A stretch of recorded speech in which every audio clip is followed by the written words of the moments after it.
dears, and welcome back to my corner of the internet. I'm Shannon, and today I've got another book talk video to share with you guys. I feel like it's been a minute since I've done just a straight up book talk. We've had some reviews, we've had a reading vlog, regular vlogs, but it's been a while since I've just read a book for my own pure enjoyment and gave you all the info on it. So that's what we're going to do here today. And today we are talking about The It Girl by Ruth Ware. Now, I've read a lot of Ruth Ware books on this channel. This is actually probably my 6th book talk on a Ruth Ware book. And I have to tell you, my feelings on Ruth Ware books in general are kind of split. I either love it or I don't care for it. And I think it's probably half and half at this point, or maybe a little more, maybe 4 to 6 for the love part. Because I loved this one. I'm very happy to report. When I sit down with one of her books, I just got stuck on my shirt. When I sit down with one of her books, I kind of go in with an open mind, hoping to love it, but knowing I might not, and this one I did. So let's get right on into it. Before I give any spoilers, I will give you fair warning. I don't want to ruin anything for anyone, but first we'll just talk about the general premise of the book. So this book is told through 2 timelines. We have the present timeline, and then we have 10 years ago. In the present timeline, we meet Hannah. She is pregnant, and she has just found out right from the get-go, right at the beginning of the book, that a man named John Neville, who was sent to prison for the murder of her college roommate, has just died in prison. And, you know, friends and family members think this is going to be sort of a joyous occasion for her. If not joyous, that's not the right word. An occasion of relief for her, because she doesn't have to worry about him anymore, think about him anymore. He's gone. We meet her husband and father of her baby, Will. And, you know, she tells him what's happened, and he's kind of like, great, we can all move on now and put that chapter of our life behind us. One thing that we quickly learn when we start getting the flashback scenes to 10 years ago, when we meet Hannah as a college student and Will, he went to college with them, and April, which is kind of the titular character here, she's the roommate that ended up getting murdered. So we learn all this right off the bat. So we're going back and forth between the 2 timelines. We're learning about the dynamic of the friend group when they were in college. One thing that's interesting to note is Will was actually April's boyfriend when they were in college, not Hannah's, who he's now married to. They had a few other friends. Ryan is one, Emily is another, and then a guy named Hugh. And Will and Hugh to this day are still really good friends. Ryan and Emily, they've kind of lost touch with over the years. They send Christmas cards and birthday cards and things like that, but they've just kind of distanced themselves a bit from them. And then April, she's the one that was murdered. Now, April was really the leader of this group. She was exactly what you'd think of if you think of an it girl on a college campus. She was gorgeous. She was talented. She was an actress. She was also very smart with her studies. People would talk about her and joke how she only got in because her father's rich and bought her way in. But Hannah knows that that's not true, that April is a very studious student. During the flashbacks as well, we get to know a bit more about John Neville, the man who went to jail for April's murder. We learn that Hannah was kind of the witness that was the nail in his case that got him put behind bars, because she had seen him coming out of their dorm building when her and Hugh were walking across campus to go and check on April. But that's it. She didn't see him leaving their room or anything like that, just leaving the building, but it was very late at night. And Hannah had had some creepy experiences with John Neville in the past, with him being a little too familiar with her, having at one point been in their apartment before when he was like, oh, a package came for you and it wouldn't fit in your mailbox, so I thought I'd just come and deliver it to you. So he had just let himself in, and that really, really unsettled Hannah. But now that he is gone, One thing that really stuck with Hannah was, even though he would have gotten a lighter sentence and perhaps early parole if he had admitted to the crime, he never did. For his entire time, the entire decade he spent in prison, he maintained his innocence with a passion. And there's just something about that that doesn't sit right with Hannah. And then also journalists start coming up out of the woodwork, and one in particular wants to talk to her because he wants to dig more into what happened. And that's what the rest of the story is, getting to the bottom of what happened to April. Who really killed her? Was it John Neville, or was it one of the others in the friend group? We've got Emily, Ryan, Hugh, and Will, of course, Hannah's husband, who was April's boyfriend at the time. And I thought it was just a great, it's a fairly quick read. It's keeps you guessing. It keeps you wanting to see what's going on, who really done it, the whole shebang. I loved it. I thought it had some great twists and turns, and it kept me reading throughout the whole night. So if you do not want spoilers, now is the time to click off the video. I thank you for watching. I hope you'll subscribe and like this video if you liked it. That helps me out a ton.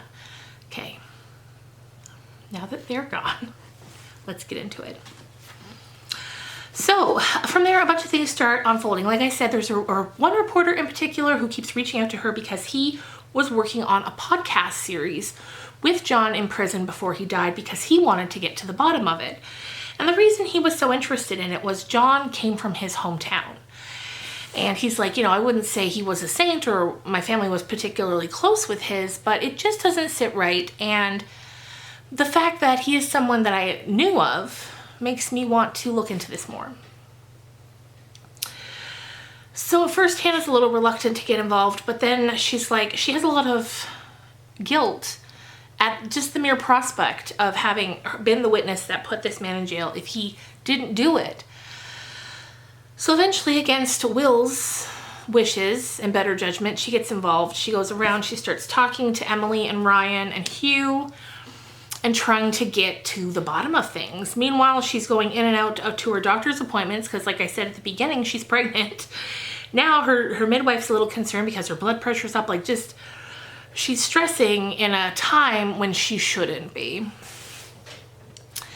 So there's a lot of dialogue going on, a lot of talking, characters talking to each other, trying to get to the bottom of things.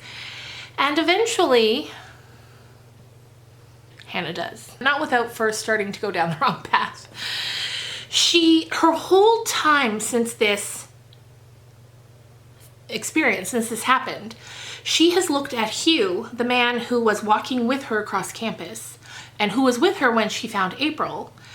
She thinks that Hugh is the one person she knows she can trust because she knows that he was with her when she found April. And Hugh kind of puts doubt in her mind about Will.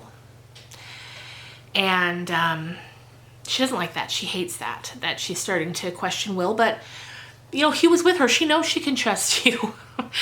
So she starts to get a little suspicious of Will. And at one point, she confronts Will, and he's sort of incredulous, laughs at it. That terrifies her. She runs away from him with no shoes, gets herself to Hugh's house. Hugh lets her in, gives her a bath, gives her some tea. Now, one of the things that we know about April, and we've learned about a lot through the conversations with the other characters from the friend group, is that April loved a nasty practical joke. She loved it.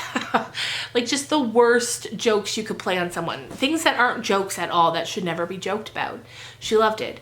And on that final week of class before she was murdered, she had played a nasty joke on everybody except for Hannah.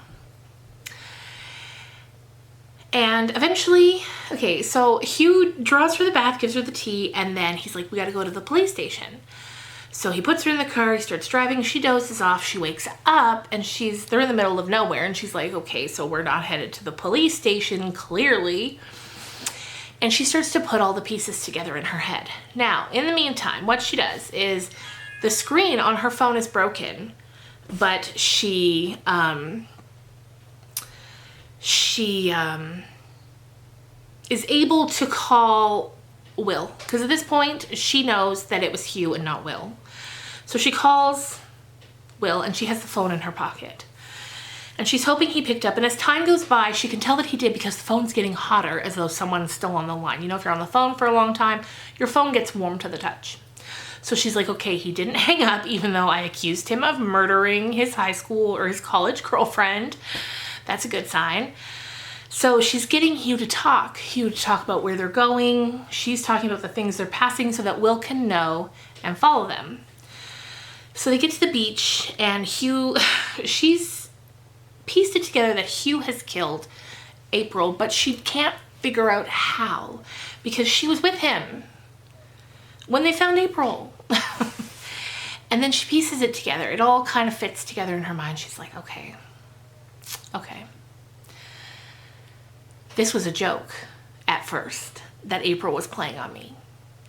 And she's like, Hugh, you were in on it. You were helping her. She wanted to make it look like she was dead, so when I would come in, I would think it. Then I would go screaming, running off to get help, and then when I came back with help, she'd sit up and laugh at me. Because that's the kind of mean-spirited joke that Hannah would pull on people. And so she was like, that's right. And so then Hannah's like, and when I came in, so when they go into the room, they see April on the floor. Hannah understandably freaks out. So she goes running. She's screaming, running through the halls. Hugh goes over to April, where April is at that point still alive, and strangles her.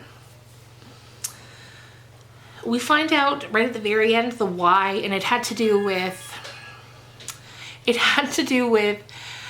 one point April was talking about how she knew rich kids or kids that needed to make money that would write your exams for you to get into college. And he was under a lot of pressure from his parents to become a doctor like his dad. And he had someone take the exams for him, and April knew about it. She arranged it. And so that's why in college, she barked orders at him constantly, was always getting him to give her things, get her things, go places where he didn't want to go. And he had often mentioned that he was scared that he wasn't going to make the grades. He needed to keep up because he didn't make the grades to get into the school. And so I guess he took that as his moment to get her out of his life, and the way that she would nag him, boss him around. He was tired of it. So, and in the present day, he is a doctor, so I guess he figured out a way to pass those tests. So anyway, she goes off. So, okay, so now her and Hugh are on this beach. He's like, you're gonna jump off this and die, and no one's gonna find your body, and if they do, oh well. And she's like, how do I get out of this? How do I get out of this? So she's praying that Will's on the way, because she's told him without telling him where she is. And, you know, Hugh's like, you're going to jump off. And she's like, I'm not going to jump off. Not me and my baby are not going to jump off this cliff. And he's got a gun now. So he's like, then I'll shoot you. I'd rather not. But so then Will shows up. And he's like, perfect, you shot her, she fell, and then you killed yourself. So he's like planning to kill Will as well. And anyway, they end up sort of wrestling Will and Hugh for the gun, because it drops at one point, and then there's a shot, 3 shots. And then we find out that, for a minute, we think it was Will, because the next chapter is the funeral, and it's kind of left a little in the air who it is, until the end of the chapter. And then we're like, okay, it's Hugh. Will's in the hospital. He did get shot, but he's gonna be okay. And the baby will be here soon, and it's all sort of a nice, tidied up ending. And I thought it was a fun sort of mystery thriller. Like I said, kept me reading, kept me guessing. I loved it. And if you've been iffy on Ruth Ware books in the past, I would recommend it. If you love Ruth Ware in general, then I definitely recommend it. Or if you're just looking for a thriller and this sounds like one you might enjoy, would recommend it. Anyway, thank you so much for watching, you guys. I hope you're having a great day, and I will see you again real soon. Bye.